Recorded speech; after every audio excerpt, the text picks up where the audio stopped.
Bonjour à tous, merci de nous rejoindre pour notre webinaire Comment générer une présence top of mind avec la micro-influence. Donc je suis Anta, Customer Success Manager chez Ivancy et je suis accompagnée de Robin et Marilyn que je vais laisser se présenter. Donc Robin Lucas, Digital Manager pour Nestlé France, en charge des marques culinaires du groupe. Et j'endosse plusieurs casquettes, donc des casquettes médias, des casquettes content et une casquette du coup plutôt CRM. Marilyn. Et moi, je suis Marilyn, je suis le CMO d'Ivancy. Donc, pour ce webinaire, vous l'avez compris, on va parler des marques Buitoni et Maggi du groupe Nestlé. Mais avant de rentrer dans le vif du sujet, Marilyn, j'aimerais bien qu'on fasse un petit topo sur Ivancy. Donc, qu'est-ce qu'Ivancy et comment est-ce qu'Ivancy peut aider les marques dans leur stratégie de micro-influence? Bon, déjà, présenter un peu c'est qui Ivancy. Donc, Ivancy, c'est un software SaaS. C'est une marketplace de mise en relation entre marques et micro-influenceurs. Nous avons une communauté de micro-influenceurs de 80 000 personnes. Nous sommes présents dans plus de 137 pays et nous travaillons avec 900 marques. Voilà, c'est un peu le scope d'Ivancy aujourd'hui. Nous travaillons avec plusieurs marques dans plusieurs secteurs, dans la food, la mode, le secteur lifestyle, plusieurs secteurs en fait aujourd'hui. Donc, on entend souvent parler de l'influence en général aujourd'hui. Donc, qu'est-ce que la micro-influence en elle-même? On entend souvent parler de macro-influence, mais qu'est-ce que la micro-influence? C'est une très bonne question. En fait, déjà, il faut comprendre le contexte qui a donné la croissance de l'influence. Donc, la réalité, c'est qu'aujourd'hui, les utilisateurs des réseaux sociaux, ils passent à peu près 144 minutes par jour sur un réseau social. Donc, ça veut dire qu'ils sont en train de partager leurs moments dans leur vie quotidienne. Ils partagent des moments entre amis, des moments avec leur famille. Donc, c'est un endroit où il y a beaucoup de partage, beaucoup d'engagement. Donc, c'est très utilisé. Par contre, en même temps, on a un contexte dans lequel les gens sont trop sollicités par la publicité. On voit auprès d'un reportage de Forbes et eMarketer qu'en fait, on a à peu près 47 personnes qui utilisent 47% des utilisateurs qui utilisent des bloqueurs de publicité, des ad blockers. On a aussi des utilisateurs qui déclarent, 58% qui déclarent qu'ils ne pensent pas que la publicité est utile pour eux. Et on voit aussi que les 48% qui pensent que ces pubs-là, ils ne sont pas intéressants. Donc, en fait, un contexte un peu contradictoire, de plus en plus de gens qui passent du temps sur le réseau, engagés, à partager, mais en même temps, ils sont fatigués par la publicité. Donc, comment on peut faire aujourd'hui pour adresser ces sujets et quand même pouvoir toucher les consommateurs? C'est ça le contexte qui a donné la croissance de l'influence. Donc, la micro-influence. Donc, si on regarde le pyramide d'influence, on a les all-stars, les macros, les micros, les nanos. Et en fait, depuis quelques années, on entend beaucoup les collaborations avec les all-stars, les macros. Mais de plus en plus, on voit des marques commencer à travailler avec les micros et les nanos. Pourquoi? Parce que ces gens-là, ils sont perçus comme des gens authentiques. En fait, ils ont un vrai pouvoir de prescription. Pourquoi? Parce qu'en fait, ils sont très, très engagés avec leurs followers. En fait, c'est des gens qui répondent, qui posent des questions. Ils suivent vraiment les gens dans leur communauté. Et donc, il y a vraiment cette proximité qui est créée par le micro et les nanos. Donc, les marques, c'est plus intéressant pour les marques d'avoir ce type de relation avec les micro-influenceurs pour pouvoir justement toucher et créer cette proximité avec les consommateurs. Voilà, donc c'est un peu le contexte. On peut voir, il y a beaucoup d'études qui ont été faites qui montrent qu'en fait, les consommateurs apprécient ce type d'influenceurs. On a 82% des consommateurs qui sont très attentifs aux recommandations des micro ou nano-influenceurs. En France, on voit que 69% des Français font davantage confiance au contenu d'un consommateur. Donc, les micros et les nanos, ce sont des consommateurs, en fait.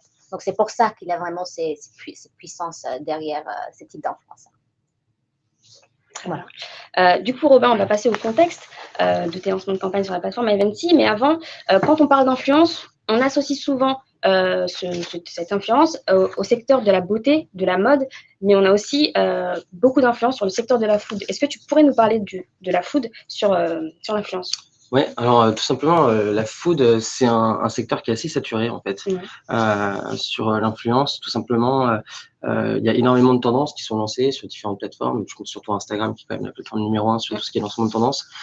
C'est un domaine qui est préempté par pas mal de marques, mais aussi d'autres acteurs comme la restauration, comme des chefs en devenir. Donc, ce domaine en fait du food, spécifiquement sur l'influence, avec des contenus de plus en plus qualitatifs. Il y a vraiment une évolution en fait dans la qualité des contenus entre il y a 5 ans et maintenant, si tu veux, avec des vraies mises en scène. Il y a une vraie volonté de sublimer la food à travers l'influence, à travers le contenu qui est proposé. Et on voit qu'effectivement, comment une marque comme Nestlé, comme Maggi par exemple, arrive à s'intégrer dans ce type de contenu. Et ce qu'on voit, c'est qu'effectivement, à date, il nous manque encore certaines steps pour pouvoir produire en interne ce type de contenu. Et c'est là où il est super intéressant de pouvoir aller chercher justement des influenceurs qui ont ce talent-là et qui est reconnu pour ça d'ailleurs, pour aller justement créer ce type de contenu. Et c'est très intéressant parce que si on regarde Instagram aujourd'hui, là, c'est juste des écrans des petits récoltés d'informations qu'on avait fait, mais on a beaucoup de contenu sur la food sur Instagram. C'est vraiment énorme, ouais. C'est impressionnant. Juste pour le mot food, on a 3 millions de posts sur Instagram. Et aussi intéressant, une étude qui a été faite auprès des Photo World, ils ont regardé le type de food qui sont le plus instagrammables et ils ont trouvé que la pizza, c'est numéro 1. Donc, c'est très intéressant parce que je crois qu'un de tes produits, c'est de pizza. Donc, en fait, ça tombe très bien. Ça tombe très bien, effectivement. Après, ça veut dire qu'il y a beaucoup de concurrence aussi, donc il va falloir être très fort dans la production de contenu. Voilà, c'est ça. Du coup, si tu nous parlais un petit peu de la cible au niveau des influenceurs que tu visais en ayant recours à Eventy. On est sur une cible plutôt 25-35 qui correspond en fait à une cible de recrutement sur nos différentes marques. L'idée, c'est d'arriver en fait à toucher cette cible via du coup l'influence, en créant une proximité avec un leader d'opinion, une sorte de tiers de confiance qui vient faire de la recommandation en fait sur cette cible-là. C'est toute la stratégie en fait de l'influence, en tout cas de la micro-influence sur nos marques. D'accord. Donc, toutes les marques qui se lancent sur le marketing d'influence, elles ont en général un objectif qu'elles veulent atteindre. C'était quoi l'objectif pour toi sur ces deux marques? Alors, par exemple, sur Maggi, on avait un double objectif. Le premier est effectivement de travailler l'usage et la pédagogie de nos produits. Donc, il y avait vraiment un besoin de sensibiliser en fait les communautés des influenceurs touchés sur cette problématique-là. Et le deuxième objectif est effectivement d'aller chercher un certain reach aussi sur les différentes plateformes activées pour des lancements d'innovation notamment. Après, sur Buitoni, on avait un objectif de vraiment créer du contenu qualitatif qui nous manquait aussi autour de la marque pour accompagner une nouvelle plateforme de marque, une nouvelle plateforme de communication qui a été lancée il y a peu. Et voilà, l'objectif est plutôt bien rempli sur cette partie-là. Puis bien sûr, après, il y a toujours un objectif de reach qui me semble intéressant à avoir de manière transversale en fait à l'ensemble des marques. D'accord. Donc Marilyn, tu l'as dit tout à l'heure, il y a vraiment un avènement pour l'influence en ce moment. Mais on a plutôt tendance à entendre parler des macro-influenceurs. Oui, c'est ça. Pourquoi est-ce que les marques, maintenant, ont recours à la micro-influence plutôt qu'à la macro-influence? Moi, je crois que la macro-influence, elle marche bien pour un certain type d'objectifs. Je crois que la micro-influence, elle est très forte pour créer un contact dans la durée. En fait, c'est beaucoup plus simple de coordonner des campagnes d'influence en façon répétitive avec des micro-influenceurs. Si on regarde aujourd'hui le coût, en fait, combien ça coûte, en fait, justement, pour collaborer avec différents types d'influenceurs, on voit aussi qu'il y a un sujet monétaire. En fait, c'est très, très cher de faire des collaborations avec des macro-influenceurs d'une façon régulée. C'est une énorme partie des budgets. Donc, en fait, le micro-influenceur, ce sont déjà des gens, comme on a dit tout à l'heure, qui qui ont ces pouvoirs de prescription, ils ont cette proximité avec leurs followers. Donc, il y a une relation beaucoup plus forte, si on peut dire, entre micro, nano et consommateurs. Donc, aujourd'hui, c'est intéressant de travailler avec ce type d'influenceurs, avec de la dotation, par exemple, et générer beaucoup de collaborations pour avoir beaucoup de contenu et beaucoup de reach. Donc, c'est une façon efficace, en fait, de faire des collaborations dans la durée. D'accord. Et du coup, toi, Robin, de ton côté, chez Nestlé, est-ce que vous collaborez quand même avec des macro-influenceurs en parallèle des micro-influenceurs? Alors, je parlerai pas pour tout Nestlé, du Ouais. coup. Je parlais pour mes marques. Ouais. Sur les marques food, en tout cas en France, à date, non. On travaille pas avec des macros, D'accord. tout simplement parce que on n'a pas eu le besoin, ou en tout cas l'occasion aussi de créer un partenariat fort qui nous permettrait de le faire. C'est des choses qui sont à l'étude. Après, on verra ce qu'on fait. L'idée, en tout cas, de travailler sur la micro, c'était vraiment, en fait, créer de la proximité. Créer de la proximité avec notre cible, parce que le micro, justement, ce que tu disais tout à l'heure, c'est un consommateur. Donc, il a les mêmes réflexes aussi, potentiellement la même manière d'expliquer les choses. Donc, on va être plus dans un objectif de pédagogie.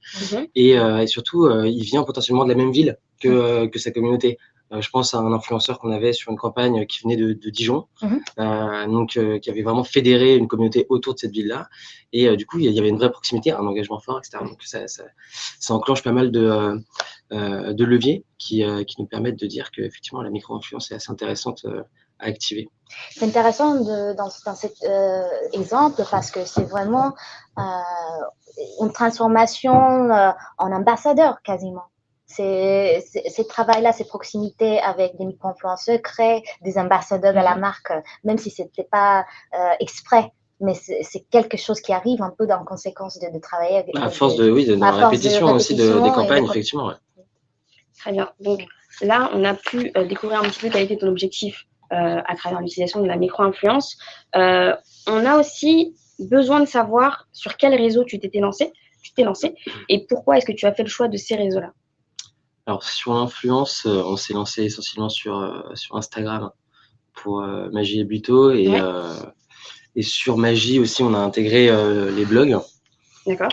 L'idée, effectivement, c'est que Magie, c'est une marque très culinaire, donc il y a tout un aspect sur la recette, la création de recettes. Donc, c'est assez intéressant d'avoir aussi cette vision blog, on va dire, sur cette marque-là, qui permet de créer vraiment du reach aussi. Et on sait que ça permet aussi de toucher potentiellement une cible un peu plus âgée que celle qui fréquente de manière quotidienne Instagram. Donc, ça va dans les codes, en tout cas, de ce qu'on cherche à faire avec la marque. Et derrière, sur on va dire, les KPIs qui sont vraiment suivis, il va avoir forcément le reach global sur l'année, en fait. C'est comme ça qu'on calcule plus que sur une campagne. Et le media value, qui me paraît essentiel parce que en fait, on essaie de reconnecter avec le ROI de plus en plus. Et on se rend compte que la micro-influence nous permet de le faire. Et c'est là où ça devient vraiment intéressant de pouvoir le travailler.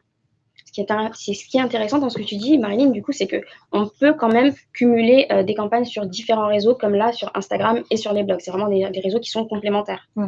Oui, exactement. Et en fait, vu que chaque réseau a un peu sa fonction, c'est aussi sa durée de vie, une stratégie avec des blogs, c'est intéressant parce que ça crée des contenus qui vivent durent pendant longtemps. Et en fait, c'est intéressant si on veut, par exemple, afficher certains produits, certaines recettes qui utilisent les produits de Nestlé. C'est intéressant d'avoir des blogs, en fait, qui sont référencés au moment où il y a quelqu'un, un utilisateur, un internaute qui cherche des recettes et il tombe sur une recette qui utilise un produit de Magie. C'est plutôt très positif pour la marque. Donc, en fait, ces combinaisons avec un réseau qui est plutôt d'une vie court terme, comme Instagram, et une vie plus long terme comme des blogs. Donc, ça adresse un peu les deux différents situations. D'accord. Lors du lancement d'une campagne d'influence, je pense qu'il y a une étape clé qui est celle du choix de la dotation qui sera offerte aux influenceurs. Comme on est sur de la micro-influence et qu'on ne fonctionne que par une dotation, on offre une dotation aux influenceurs. Comment est-ce que de votre côté, vous avez choisi la dotation qui serait mise en avant sur les différents réseaux? En général, ça répond à une actualité produit. Si tu veux, nous, sur nos marques, en général, on a une sorte de roadmap annuelle sur les différents temps forts de chaque portefeuille produit chaque gamme. L'idée, c'est de pouvoir en fait accompagner cet enfant-là avec un fil rouge. Et le fil rouge, c'est Ivancy. C'est la micro-influence, en fait. Donc du coup, les dotations viennent y répondre en fait directement. On envoie nos produits, on essaye soit de faire partager des éditions limitées, des petits coffrets, essayer d'événementialiser, on va dire, la dotation. Donc par exemple, on peut avoir des boîtes collector sur lesquelles on va pouvoir en fait les envoyer et faire tout un storytelling derrière sur le produit, sur un produit anniversaire par exemple. Donc il y a pas mal de techniques en fait pour essayer de donner un incentive fort en fait aux micro-influenceurs à travers la dotation, pour aussi valoriser derrière le contenu qui va être produit. D'accord. Donc là, par exemple, si je prends l'exemple de Buitoni, on était sur des pizzas, sur certaines campagnes. Pizza surgelée. Pizza surgelée, donc c'est pas évident. Pas simple. Comment est-ce que vous avez fait pour détourner un petit peu la je te rassure, on les a pas envoyés par la poste. C'est ce que je voulais savoir du coup. Non, on a trouvé une technique. On a envoyé tout simplement un bon d'achat. D'accord. Voilà, aux influenceurs et ils pouvaient aller récupérer en retail du coup la pizza gratuitement. D'accord. Donc l'influenceur a son bon d'achat, il se déplace en magasin et il va acheter sa pizza. Exactement. Gratuitement. Tout bénéfice. Si nos forces de vente ont bien fait leur boulot, normalement, c'est partout. Ok, super. Du coup, en fonction des réseaux, est-ce que tu as adapté la dotation? Parce que je suppose que sur Instagram et sur blog, en général, on ne propose pas la même chose aux influenceurs. Donc, on a Non, effectivement. Alors, c'est vrai que sur le courant de l'année, c'est un peu compliqué aussi de pouvoir se dire qu'on va essayer de varier un maximum les dotations en fonction des différentes plateformes. Ouais. Il y a un moment, il faut être aussi assez efficace dans la stratégie. Faut pas non plus que ça devienne chronophage. On est sur un outil qui est simple, qui est efficace, qui nous permet de lancer des campagnes rapidement. Donc l'idée, c'est pas d'aller chercher toujours aller un peu plus loin, un peu plus loin. Je pense que quand on a trouvé des bons modèles, on essaie de le standardiser, de le templétiser et après effectivement de l'insérer de manière rapide dans le process, quoi. D'accord. Marilyn, du coup, là, on a bien compris les enjeux des deux marques Magie et Buitoni à travers le lancement sur Ivancy. Mais du coup, ce que j'aimerais qu'on fasse là, c'est que tu nous parles un peu plus d'Ivancy et de comment est-ce que ça fonctionne. Oui, comment on travaille justement avec nos clients. En fait, là, on vient d'adresser tout ce qu'il faut définir avant de lancer une campagne. Hein. C'est quel type d'influenceur, quelle dotation, quel réseau, quel objectif, hein, quelle cible. Donc maintenant, ce qui fait Ivancy, c'est de faciliter le lancement. Voilà, donc une marque soit Ivancy crée une campagne autour d'un produit. Cette campagne a des critères spécifiques par rapport à cet objectif d'audience, objectif d'influenceur. Et puis derrière, notre plateforme fait des matchings avec des influenceurs qui correspondent aux critères. Les influenceurs, après, ils candidatent, ils postulent pour ces campagnes. Et puis, la marque approuve les influenceurs qui correspondent à la marque. Voilà. Donc, c'est très efficace. Ça se passe tous dans nos seules plateformes. Au moment que les marques doivent approuver, ils ont tous les outils qu'il faut pour analyser chaque profil. Donc, pas seulement les visuels, qui sont très importants, le feed, la cohérence avec la marque, mais aussi des stats qui sont importants pour évaluer l'influenceur. Donc, par exemple, le taux d'engagement, mais aussi son audience. Ils sont où localisés, dans quelle ville, dans quel endroit, quel âge, quel genre, quel homme ou femme. Donc, il y a beaucoup d'informations qui est analysées autour de l'influenceur pour justement approuver un profil.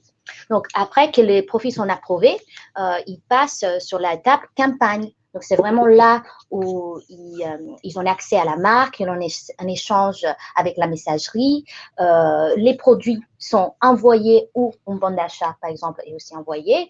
Les influenceurs récupèrent chez eux ou dans nos magasins les produits, ils font leur post, ils le mettent sur la plateforme et nous, derrière, on récupère toute l'information liée à la performance de ces posts. Donc, la marque a l'habilité de centraliser toute cette information-là, pas juste par collaboration, mais aussi par campagne. Donc, ça facilite vraiment tout ce qui est gestion des campagnes.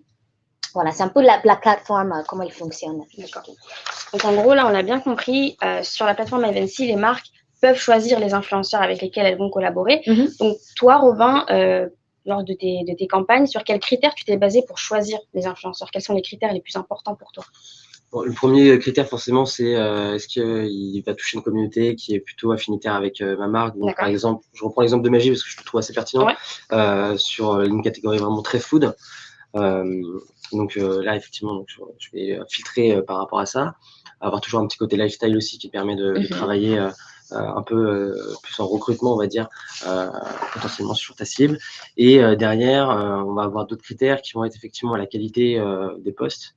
Ça me semble essentiel, surtout dans une démarche où justement, comme on disait précédemment, on a besoin de contenu qualitatif pour pouvoir émerger et pouvoir justement avoir un engagement fort.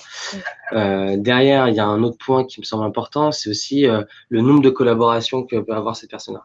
C'est chose qu'on voit de plus en plus, c'est des comptes Instagram, effectivement, qui sont dans l'influence, mais qui font que de la recommandation de produits.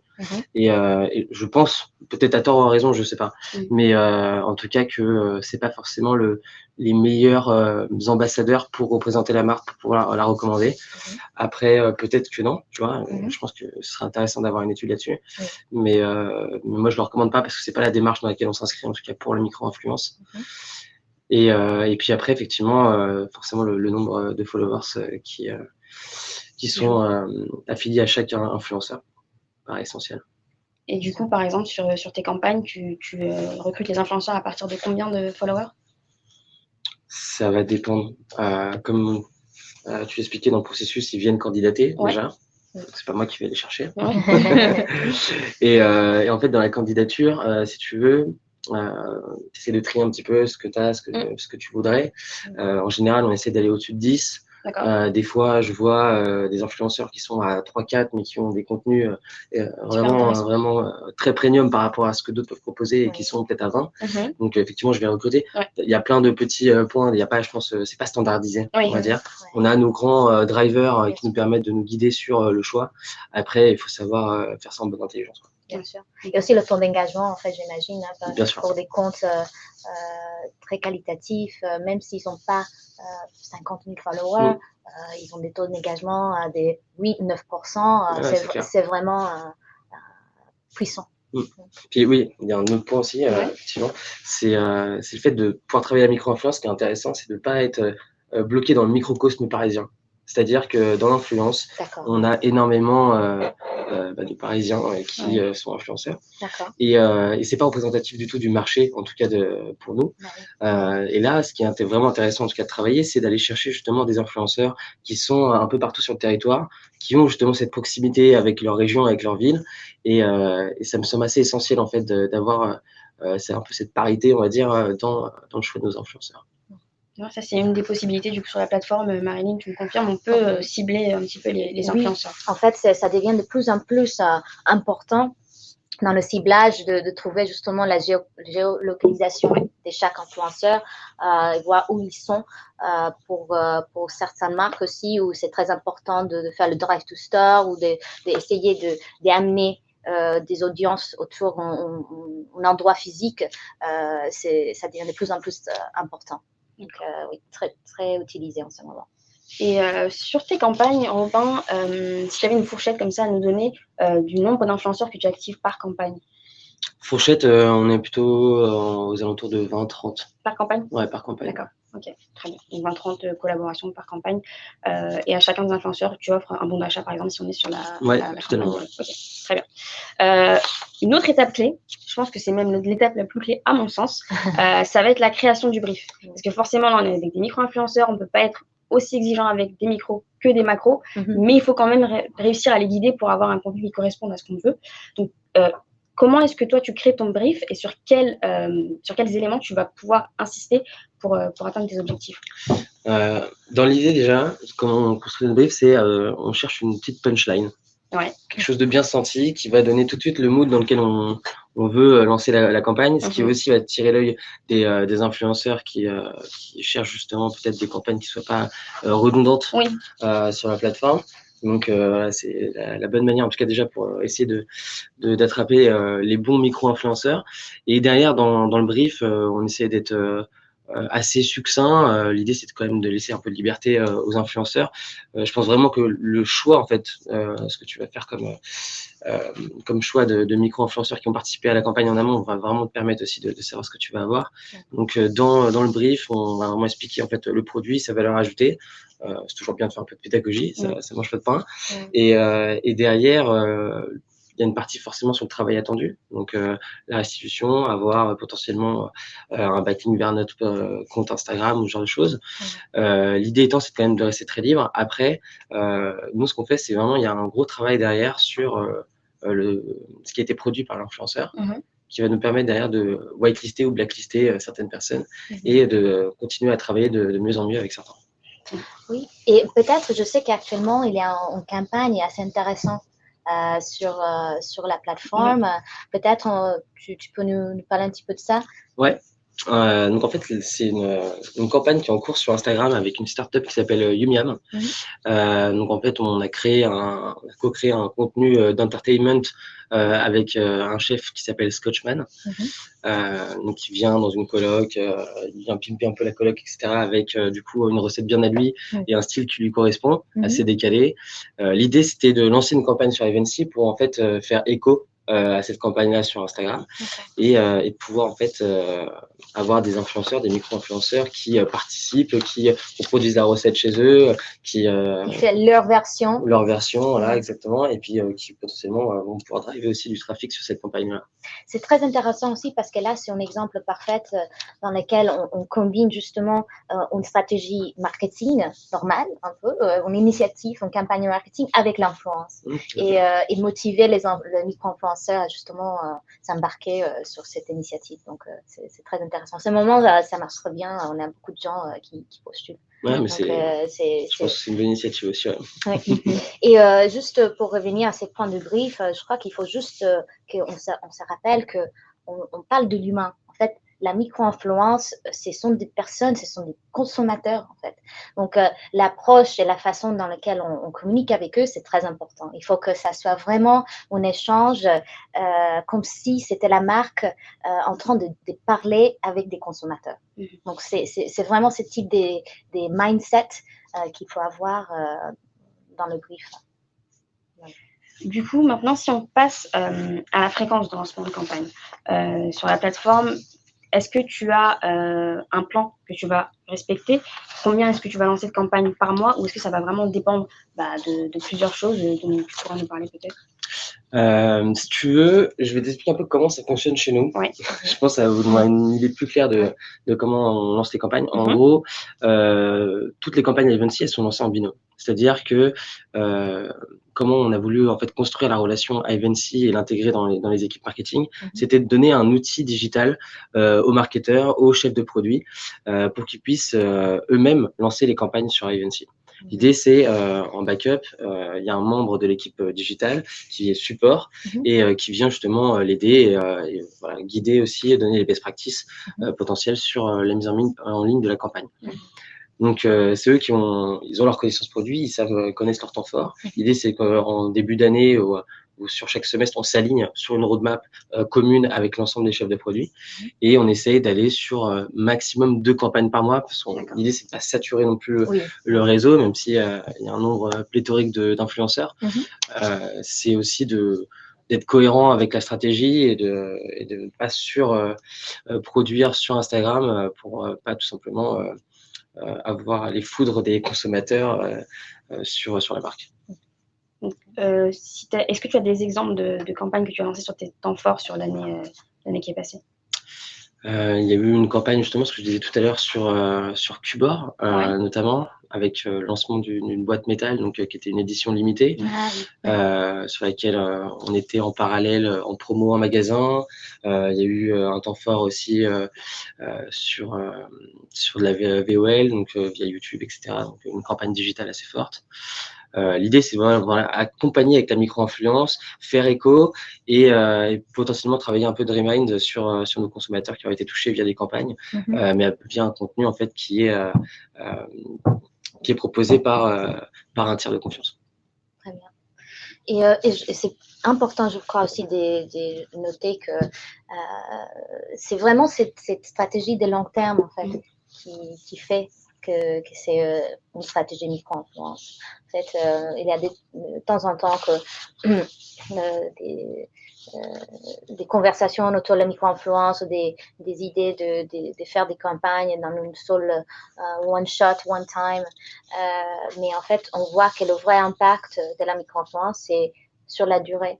Et nous avons sur la plateforme une façon de traquer un peu le share of voice par rapport au secteur. Et c'est intéressant de voir nos clients qui font vraiment de la durée, sa partie de share of voice qui élargit avec le temps. Et donc, c'est vraiment là où il faut vraiment avoir une approche un peu long terme, que n'est pas la norme dans le marketing. En fait, souvent, on veut avoir les résultats tout de suite et dire, OK, on a une campagne, c'est quoi les retombées derrière, c'est quoi le revenu derrière. Mais parfois, dans certains objectifs, il faut vraiment avoir une vision un petit peu plus long terme pour dire, OK, ça, ici, c'est vraiment une stratégie pour être plus présent sur les réseaux, rajeunir la cible et quelle partie des conversations sur les réseaux est-ce qu'on prend.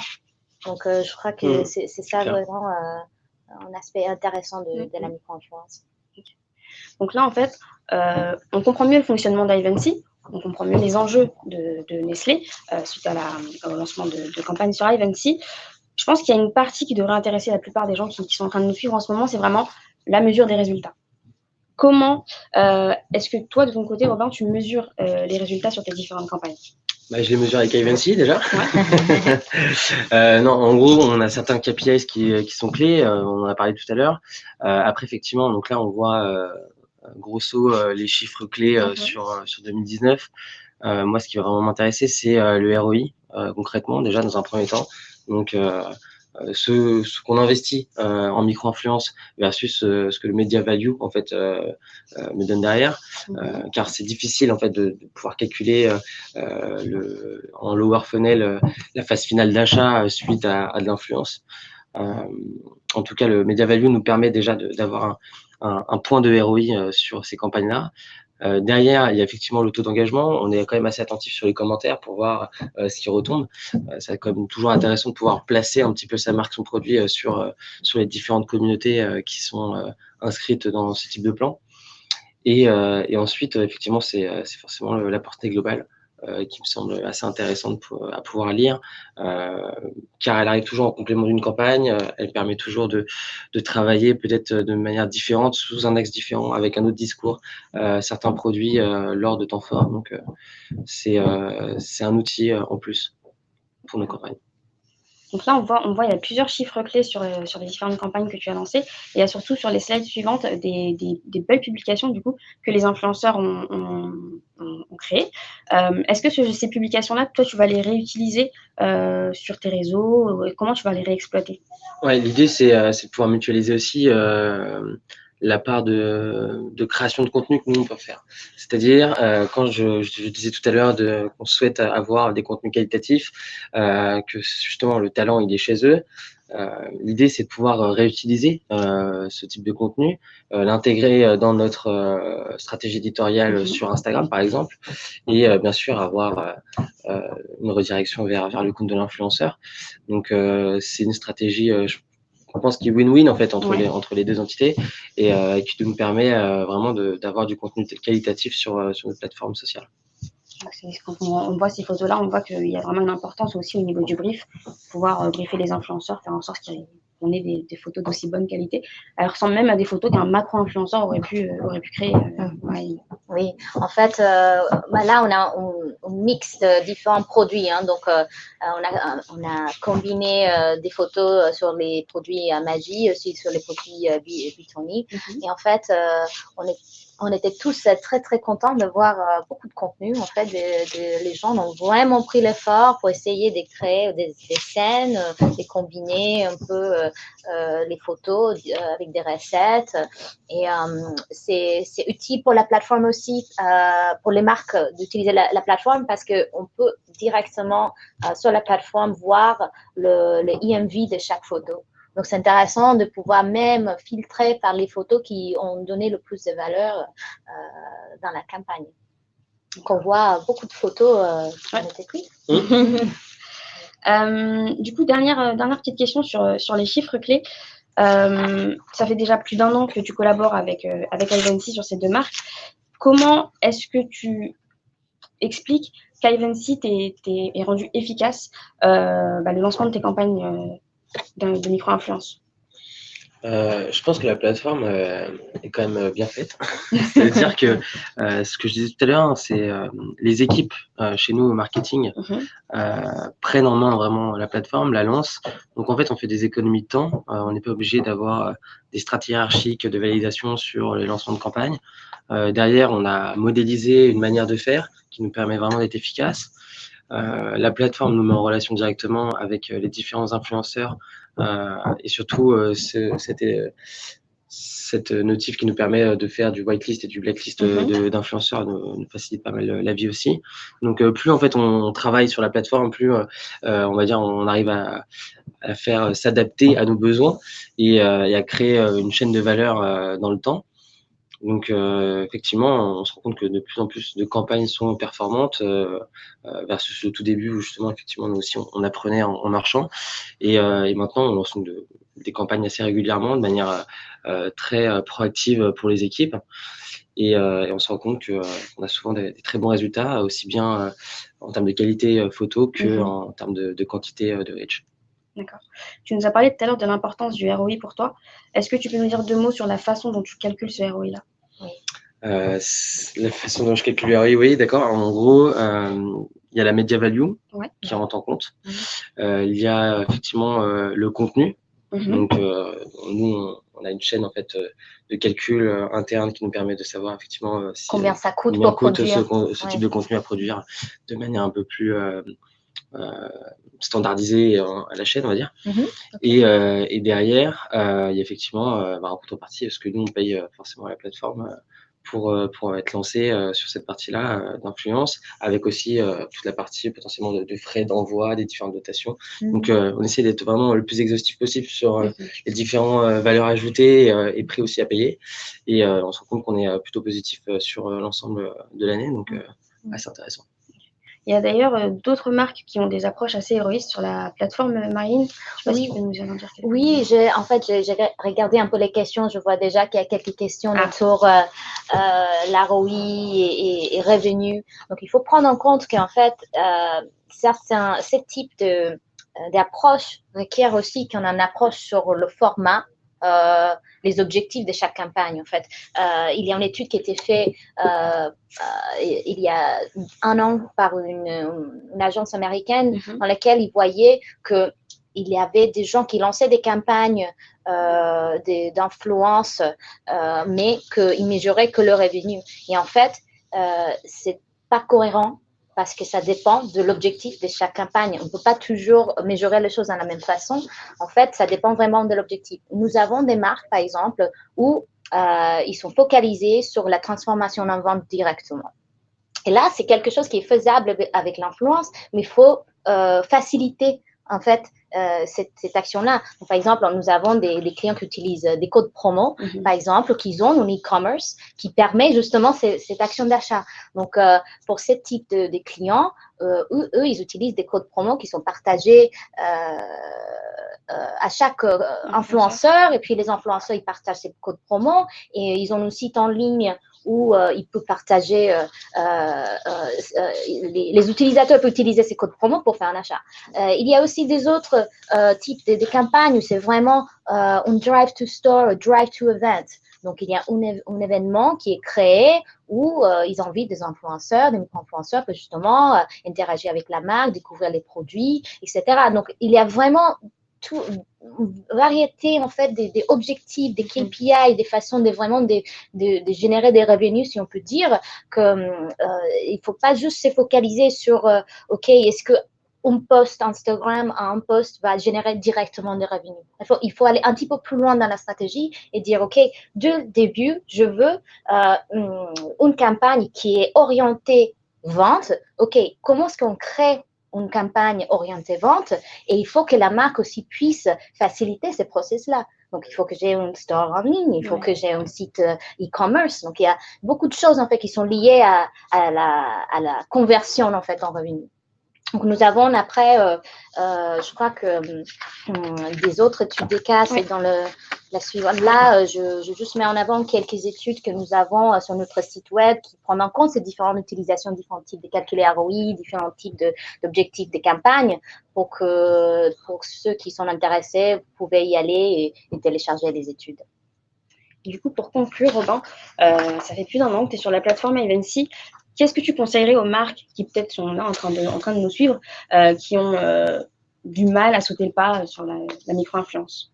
Je pense que toute personne qui travaille dans le digital connaît, il faut faire du test and learn, il n'y a que ça qui parle, qui prévaut. Donc, c'est vraiment monter un pilote en interne sur la micro-influence, se donner vraiment des KPIs clairs, précis, avec un pilote qui encadre l'ensemble des données dont on a parlé aujourd'hui. Et à la fin, définir si effectivement c'est pertinent pour la stratégie de marque. Est-ce qu'elle s'inscrit aussi dans une stratégie à moyen long terme? Et est-ce que effectivement sur on va dire du core business ça fait sens, ou c'est plus sur de l'innovation? Je pense qu'il y a vraiment un point de stratégie à définir en amont, mais il y a que le test and learn qui permettent de savoir si effectivement c'est pertinent.